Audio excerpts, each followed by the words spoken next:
পড়ছি, সব ভুলে যাচ্ছি, কি করব?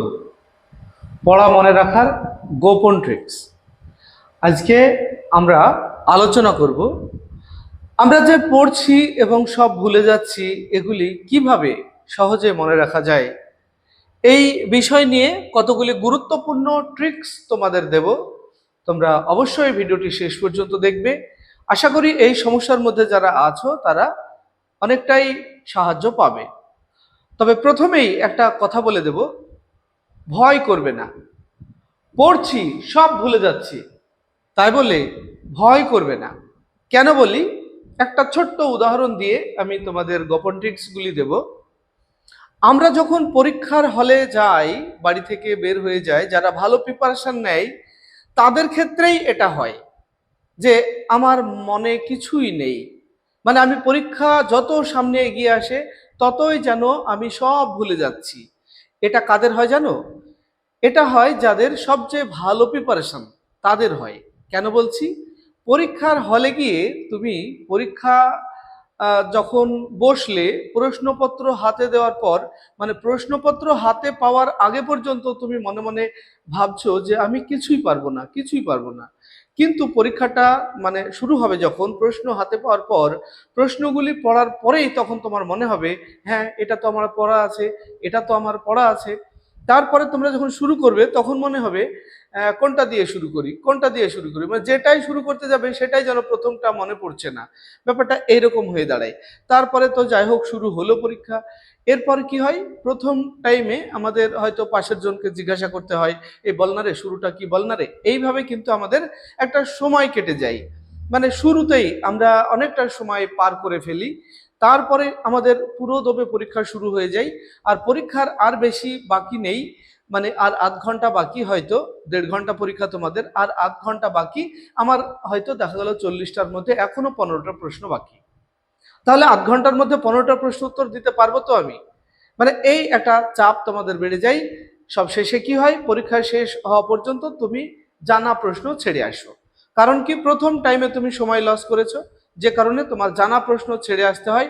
এবং সব শেষে কি বলতো, সব কিছু মনে পড়ে যায়, তখন আর আমাদের সময় থাকে না। তো যে কারণে পরীক্ষার হলে গিয়ে সতর্ক থাকতে হবে এই বিষয়টি। তো চলো আমরা আজকে আলোচনা করব, পড়ছি সব ভুলে যাচ্ছি, কি করব। চলো গোপন ট্রিক্স কি রয়েছে আজকে তোমাদের সঙ্গে শেয়ার করব। দেখো, পড়ছি সব ভুলে যাচ্ছি, কি করব, কতগুলি পয়েন্ট আমি তোমাদের সামনে আজকে তুলেছি। দেখো, 1 নম্বর, একবার পড়লে সব মনে থাকবে এমন আশা করবে না। তোমার এমন কি কোনো বিষয় সম্পর্কে হয় যে একবার জীবনে জানলে প্রথম, পরবর্তীতে গিয়ে সেই বিষয়টা সম্পর্কে তোমাকে যদি জিজ্ঞাসা করা হয় তাহলে তোমার হ্যাঁ মনে পড়ছে, কিন্তু মানে তোমরা একটা কথা ব্যবহার করো, আমরা পল্লীগ্রামের মানুষ তো, এই কথাটা প্রায়ই পল্লীগ্রামে ব্যবহার হয়, পেটে আসছে মুখে আসছে না। কেন হয় জানো পেটে আসে মুখে আসে না? এটা হয় এই জন্যই যে আমাদের ওই বিষয়টা বারবার দেখা নাই বা জানা নাই। মানে একবার হয়তো দেখেছি, মনে পড়ছে হালকা হালকা, এই জন্যই। যার জন্য তোমাকে কি করতে হবে, বারবার পড়তে হবে। একবার পড়বে ভুলে যাবে, তুমি কি মনে করছো যে একবার পড়লেই আর তোমার ব্রেনে সেটা থেকে যাবে? আমাদের এমনি পড়া কেন, অন্য কোনো কিছুর ক্ষেত্রেও তো হয় না যে আমি একবার জানলাম আর সেটা সারা জীবন আমার মনে থেকে গেল, পরবর্তীতে ওই যে পেটে আসে মুখে আসে না। তো তোমাদের এখানেও তাই হবে, তুমি যদি একবার পড়ো তাহলে কি ওই পেটে আসবে মুখে আসবে না? মুখে আসবে না মানে তুমি সব ভুলে যাচ্ছ মনে করবে। ভয়ের কোনো কারণ নেই, একবার ভুলে যাচ্ছ তো কি হয়েছে, আরো একবার রিভিশন করবে। এভাবে তোমাকে পড়তে হবে। ভুলে যাওয়া স্বাভাবিক, মানুষ তো ভুলে যায়। মানুষ যদি কোনো কিছু না ভোলে তাহলে তো সে জীবনে বাঁচতে পারবে না। ভুলে যাওয়াটা স্বাভাবিক মানুষের, এর জন্য ভয়ের কোনো কারণ নেই। তোমাকে বারবার পড়তে হবে। আমাদের ব্রেন হলো এমন একটা জিনিস যা একটা যখন গ্রহণ করে আমাদের ব্রেনে, আমাদের ব্রেন থেকে আর একটা জিনিস ডিলিট হয়ে যায়। যেমন তোমাদের ফোন মেমোরি, ফোন মেমোরিতে যেমন কল লগতে তোমার যেমন কল করো, তখন একটা নির্দিষ্ট পরিমাণে কল তোমার সেভ থাকে। তারপরে দেখবে প্রথম যে কল সেই কলটা কেটে যায় অটোমেটিক। আমাদের ব্রেনটাও তাই, নতুন কিছু যখন আমরা শিখি তখন আমাদের মেমোরিতে সেটা জায়গা করে নেয়, আর একটা পুরাতন জিনিস ডিলিট হয়ে যায়, তার মানে কি ভুলে যাই।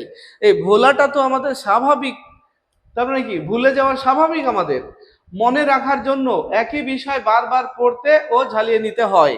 তোমাকে মনে রাখতে হলে একটা বিষয়কে বারবার পড়তে হবে, একবার পড়লেই আর হয়ে যাবে এটা নয়। তো চলো এবার দ্বিতীয় আমরা পয়েন্টে কি লিখেছি দেখি।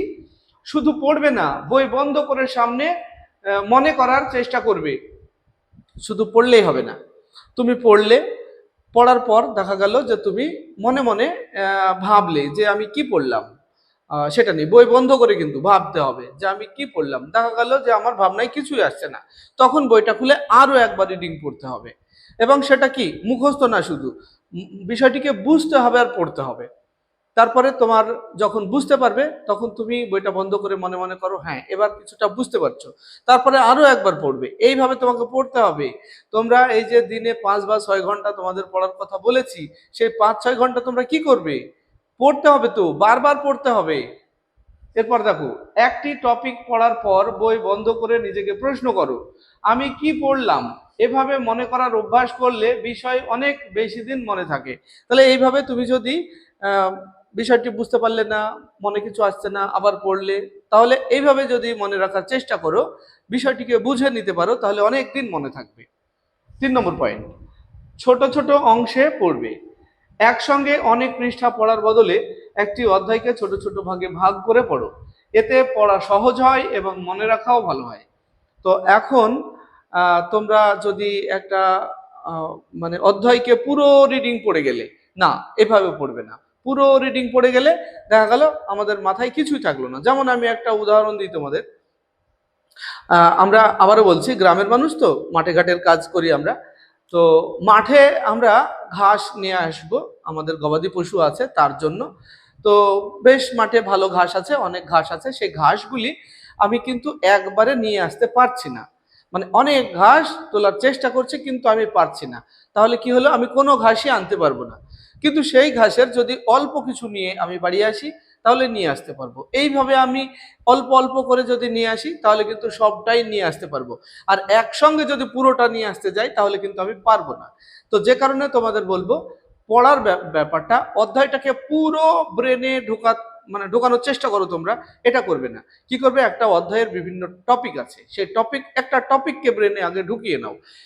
বারবার পড়ো, বিষয়টাকে বুঝে নাও, আগে আত্মীকরণ করে নাও, তারপরে আর একটা টপিক ধরো। এইভাবে ধীরে ধীরে এগিয়ে চলো, অবশ্যই পড়া মনে থাকবে। এরপর দেখো, পড়ার পর নিজের ভাষায় বলবে বা লিখবে। তুমি পড়ার পর সেই বিষয়টা, মানে বইয়ে তো লেখা আছে, সেই বিষয়টিকে এবার সবচেয়ে ভালো হয় কি বলতো, তোমারই কোনো একটা বন্ধুকে তুমি বলবে যে আমি তোকে একটা বিষয় বোঝাবো। এবার তুমি যেটা পড়লে সেটা তোমার বন্ধুকে বোঝালে, মানে তুমি তখন মাস্টার হয়ে গেলে। এবার দেখা গেল যে তুমি ঠিক বুঝাতে পারছো না, তখন কি করবে, আরো একবার বিষয়টিকে দেখে নেবে। বা তুমি যখন কাউকে বোঝাতে যাচ্ছ, নিশ্চয় তোমার মনে সাহস তৈরি হবে, হ্যাঁ আমি বুঝাতে পারবো। তো এইভাবে তুমি একা একা পড়ে নিয়ে বিষয়টাকে বুঝে নিয়ে আরেকজনকে বোঝানোর চেষ্টা করো, তাহলে সব চাইতে বেশি দিন পড়া মনে থাকে। আর যদি লজ্জা লাগে তোমাদের কাউকে বোঝানোর জন্য, না আমি এটা পারবো না, তাহলে তুমি একা একা জোরে জোরে এই বিষয়টি, সামনে কেউ আছে এইভাবে কাউকে, মানে একজনকে বোঝানোর চেষ্টা করছো, এই ভাবটি ঘরের দরজা বন্ধ করে এটা করো। যা পড়ছো তা নিজের ভাষায় কাউকে বোঝানোর চেষ্টা করো। কাউকে না পেলে নিজেই জোরে জোরে বলো বা খাতায় কয়েকটি গুরুত্বপূর্ণ পয়েন্ট লেখো। এভাবে করো, অবশ্যই পড়া মনে থাকবে। এরপর আমরা দেখো, পড়ছি সব ভুলে যাচ্ছি কি করব।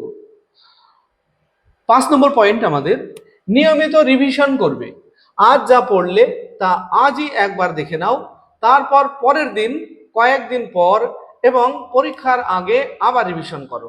মানে আজকে যেটা তুমি পড়লে সেই পড়াটা বুঝলে, এবং কালকে দেখবে সেই পড়াটা কিছুটা তোমার মনে থেকে সরে যাচ্ছে, তখন কি করবে, আরো একবার সেই পড়াটাকে মনে করার চেষ্টা করবে। এটা রিভিশন বলে। এরপরে দেখবে ওই বিষয়টা আরো ভালো হয়ে গেল তোমার। তারপরে 2 দিন 4 দিন পরে, মানে একটা টপিক নিয়ে আমাদের সারা বছর পড়ে থাকলে তো হবে না, পরে আর একটা টপিক অন্য কিছু তুমি পড়লে, পড়ার পর তুমি একটা নির্দিষ্ট সময় রুটিনের করবে, যে রিভিশনের টাইম করবে, তারপরে তুমি সেটাকে 2-3 দিন পরে আবার মনে করার চেষ্টা করো। এইভাবে কিন্তু তোমরা মনে করার চেষ্টা করো, মানে রিভিশন করো, তাহলে দেখবে দীর্ঘদিন তোমার সে পড়াটা মনে থাকবে। শুধু দাগিয়ে পড়লে হবে না, তুমি একটা লাইনে গুরুত্বপূর্ণ পয়েন্টকে দাগ দিয়ে নিলে, শুধু দাগ দিয়ে নিলে, শুধু ওই দাগটা দিলে আর সেটা পড়লে, তাহলে দেখবে অনেক সময় তোমার ওই দাগ দেওয়া, অবশ্যই দাগ দেওয়াটা ভালো, দাগ দেবে, অবশ্যই দাগ দেবে, গুরুত্বপূর্ণ পয়েন্টগুলিকে দাগ দেবে, আর ওই পয়েন্টগুলির ভিত্তিতে তোমাকে বিষয়বস্তুটাকে ব্রেনে আনতে হবে, স্মরণ করতে হবে, মনে করার চেষ্টা করতে হবে। ওই টপিকগুলি যদি তুমি মানে দাগ দেওয়া লাইনগুলিকে নিয়ে ভাবো, তাহলে দেখবে যে তোমার মনে পড়ছে বিষয়গুলি। মনে না পড়লে ওই প্যাসেজটিকে আর একবার রিডিং পড়ে নাও, বুঝে নাও, তাহলে দেখবে অনেকদিন পড়া মনে থাকবে। গুরুত্বপূর্ণ লাইন দাগালে হবে না, কিন্তু শুধু পড়ে গেলে অনেক সময় মনে থাকে না। পড়ার পরে প্রশ্নোত্তর দেওয়ার চেষ্টা করতে হবে। এবার ওর উপরে তোমার ওই অধ্যায়ের উপরে কিছু প্রশ্ন উত্তর নিশ্চয়ই তোমার টেক্সট বইয়ের অনুশীলনী বা আমরা যে মক টেস্টগুলি করছি সেগুলিকেও তোমরা অংশগ্রহণ করো, আমরা যে টেস্ট পেপার সমাধান করছি সেগুলিতে অংশগ্রহণ করো, তাহলে দেখবে অনেক অনেক ভালো হবে। তোমার দুর্বল জায়গাগুলি অবশ্যই তুমি খুঁজে পাবে। আচ্ছা, এরপরে দেখো, এমসিকিউ ও ছোট প্রশ্নের অনুশীলন করবে। বিশেষ করে সেমিস্টার পরীক্ষার জন্য পড়ার পর এমসিকিউ অনুশীলন করলে কোন বিষয় মনে আছে আর কোন বিষয় ভুলে গেছো তা সহজে বোঝা যায়। এবার এমসিকিউ এর প্র্যাকটিসগুলি করলে এরপর দেখা গেল যে 2-1টি প্রশ্ন তোমার মনে থাকছে না, একটা প্রশ্ন তো উত্তরটা মনে পড়ছে না কিন্তু পড়া আছে, সেটাকে অবশ্যই মার্ক করো এবং তোমার একটা খাতা তৈরি করো।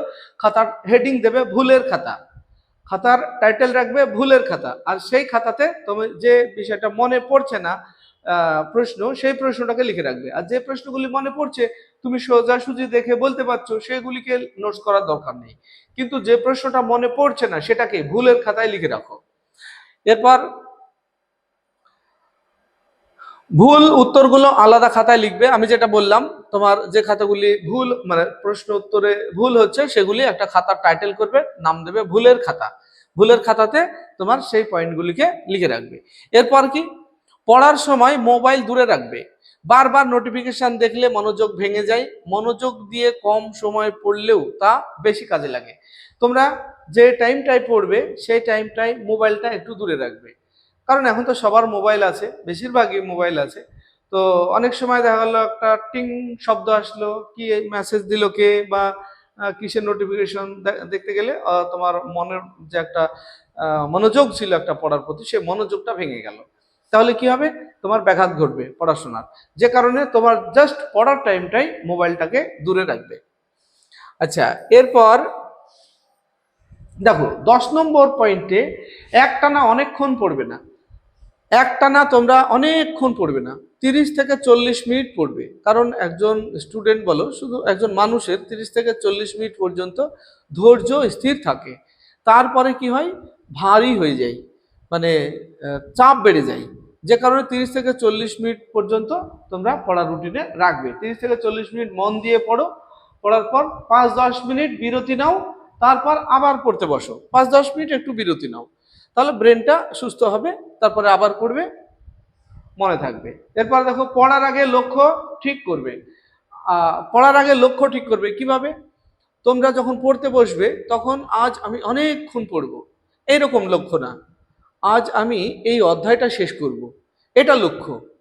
আজকে আমি একটা অধ্যায় শেষ করব এবং টার্গেট নেবে কোন বিষয়ের কোন অধ্যায় তুমি এখন পড়তে বসবে, এবং সেটাই তোমার টার্গেট। ঘন্টা মাপাটা তোমার টার্গেট না, যে অনেকক্ষণ পড়বো এটা তোমার লক্ষ্য না।